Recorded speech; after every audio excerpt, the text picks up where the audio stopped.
another edition of CJ's Breakdown, where I bring in pictures of my career, random, and I just kind of generate some sort of interesting information about it, I hope. YouTube channel. Click subscribe. Here we are. I don't know how to... And my grandma gets status all the time. This is interesting. This is 1995 KJR radio in Seattle, Washington. It's the radio station where I was covering the O.J. Simpson trial every day and calling in to their morning show and their midday show and giving a report every day from the courthouse. And then from that job, before the trial even finished, I got hired as a midday producer for $18,000 a year. And of course I took it. More time in Seattle in 1996 when I worked for sports radio 950 KJR. It was the first time I worked for that radio station. And I was a host of the Seattle Supersonic, the NBA team that some of you may not even know, now the Oklahoma City Thunder. When they were in the playoffs, before they went to the finals to play the Bulls in Chicago and obviously hosting them at home, we hosted Seattle Supersonic playoff parties at a Mexican restaurant behind the radio station.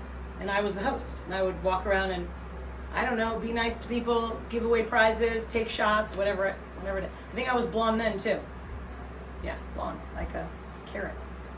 A blonde carrot. Because I liked tanning beds too at the time. Okay, now, this was when the Seattle Sonics were in the NBA Finals in 1997 against the Bulls, and we got to go to Chicago and go to the games. And I was sent out as kind of a roving reporter by the sports radio station to cover cool things. And I went to Michael Jordan's restaurant, and he wasn't there, but I took a picture with his fake Michael Jordan. And then right after that, I went to watch the Oprah show and be in the audience with Kool and the Gang, Shaka Khan, and Lionel Richie. I don't have a picture of that because they made us give them our phones and our cameras. So I don't have pictures. And I was supposed to call into the radio station and I couldn't because they took my phone and I got in trouble kind of. They can't expect me to leave. I had a chance to go to the Oprah show. Stop. This is cool. This was 1996 when the Olympic torch came through on its way to Atlanta, came through Seattle, and I got to be on the radio live on 950 KJR and hold the torch, carry the torch on the ferry. I think the ferry was either going from Seattle to Bremerton in Kitsap County or from Bremerton back to Seattle, but still blonde and holding the Olympic torch during the torch relay. Come on! This is funny. This is when I was blonde, because I was blonde for like 12 years. And my hair matched my banana-colored suit that at the time I thought was really cute and cool.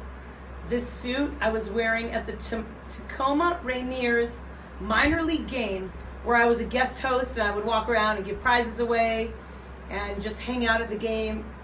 At the time I was working in Seattle for KJR Radio and I was invited down to be the guest host for the Tacoma Rainiers. All right, these are interesting because this is the same night. There was a time in 1995, I'm pretty sure, that the Seattle Mariners were like 13 plus games back of the Angels. They were the California Angels at the time. And they came back, all the way back to go to the playoffs. So here's the scoreboard when they finally jumped ahead of the Angels. And then this is the day, maybe the same day, at the Kingdome when the Mariners players realized that they had overtaken the Angels in first place in the American League West. It was really cool. The Kingdome was a horrible place to see games because it was old and decrepit, but it was really loud and a fun place to watch baseball when the Mariners were good. I left KJR and went to Miami to host my own show on WQAM radio. And the Kansas City Chiefs were in town to play against the Miami Dolphins. And I don't know how, me and my girlfriend ended up hanging out with the Kansas City Chiefs players. And one of the kicker, I know why, because one of the kickers that never kicked, because he was a backup, went to Syracuse. So he came into town and we got to hang out with the kickers. And this is me and my girlfriend hanging out with Luis Aguilar from the Kansas City Chiefs in Fort Lauderdale, Florida, at a crab restaurant. I think we both kissed him too that night. So when I was in Florida working at WQAM, lots of stuff happened. Most of it was bad, but there was a guy at CBS Sportsline that heard me on his way to work every night and called in as a listener a few times, and I remember him. He used a fake name. Later, he called my producer and said, I want to talk to CJ. He happened to be a talk show host at CBS Sportsline. His name was Scott Kaplan, who's now still doing talk in LA, and he got me a job out of a bad situation at WQAM at CBS Sportsline before they merged with Sports Fan Radio Network to be the first national internet and terrestrial radio station, blending at the same time on the radio dial, but also on the internet. And we had a party congratulating me in 1997 for my new job at CBS Sportsline Radio. Thanks again for tuning into CJ's Breakdown on our YouTube channel. Please subscribe. Check it out every few weeks. Follow us. It's important. You might miss something super amazing.